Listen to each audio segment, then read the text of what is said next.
Selamat pagi menjelang siang, Prof. Ya, selamat pagi menjelang siang. Assalamualaikum. Waalaikumsalam warahmatullahi wabarakatuh. Bagaimana pendapat Profesor Muhammad Tamim Pardede tentang sentimen Cina dan komunis yang semakin marak saat ini? Ini perlu disikapi dengan cerdas. Kita harus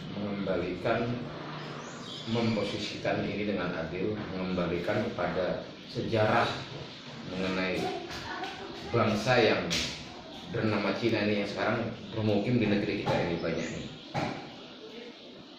Pada tanggal 28 Oktober 1928 itu pendahulu kita mengikrarkan Sumpah Pemuda. Di situ yang turut serta mengikrarkan antara lain ada Jong Sefa, ada Jong Sumartoninbon, Jong Islamutenbon, Jong Serebes dan macam-macam Jong.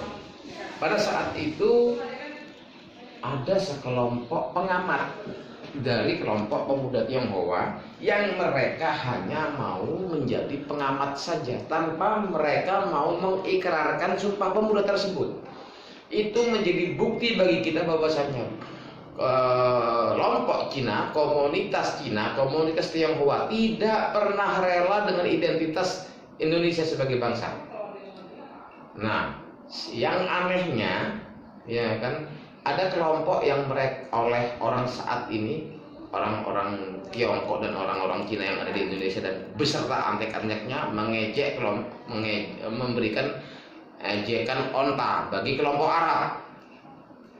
Padahal secara nyata sejarahnya kelompok Arab inilah yang justru kemudian menyusul mengadakan Sumpah Pemuda Indonesia keturunan Arab pada tanggal 5 sampai 6 Oktober pada tahun 1934. Artinya orang-orang Arab yang dianggap onta ini, ya kan, mereka telah memperlihatkan kecintaan mereka terhadap bangsa ini.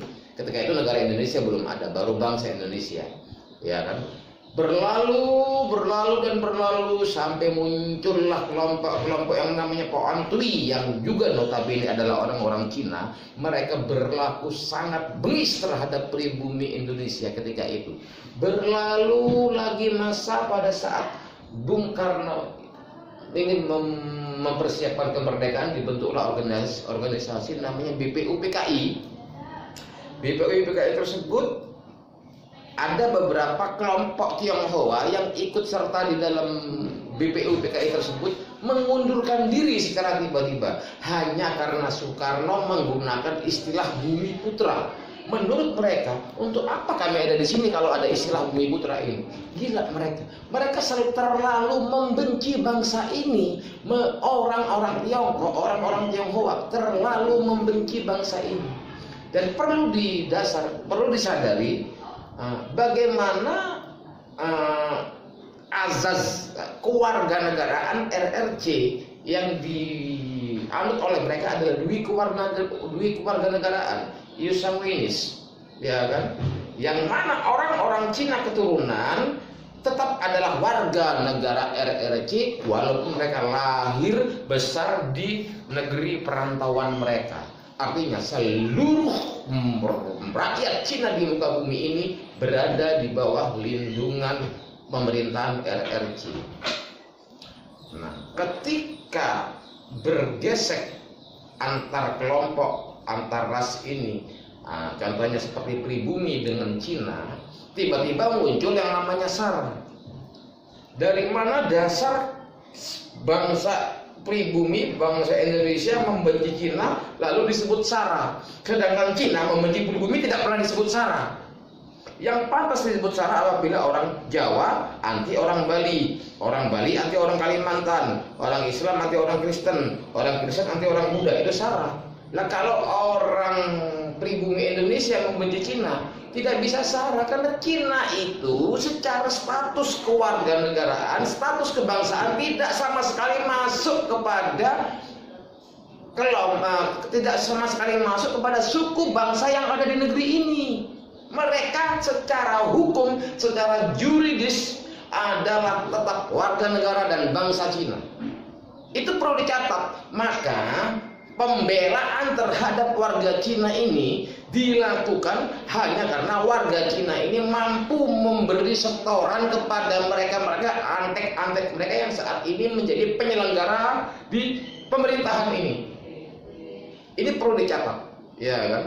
Jadi tidak sedikit pun kebencian yang dilakukan oleh bangsa pribumi Indonesia terhadap Cina bisa disebut sara, ya kan?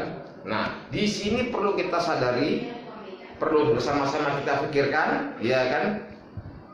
Bagaimana kita saat ini harus mulai memperjuangkan mengambil kembali hak-hak kita yang selama ini dikuasai oleh sebagian besar anak cucu Chiang Kai-shek ini, anak cucunya Mao Zedong ini, ya kan, bahwa hak-hak anak cucunya Pangeran Diponegoro, hak-hak anak cucunya Patimura, Sultan Hasanuddin, Cut Nyak-din, ya kan, Sentat Pribidirjo dirampas dengan anak cucunya Mao Zedong ini. Revolusi ini harus segera digulirkan. Api revolusinya harus segera dibakar.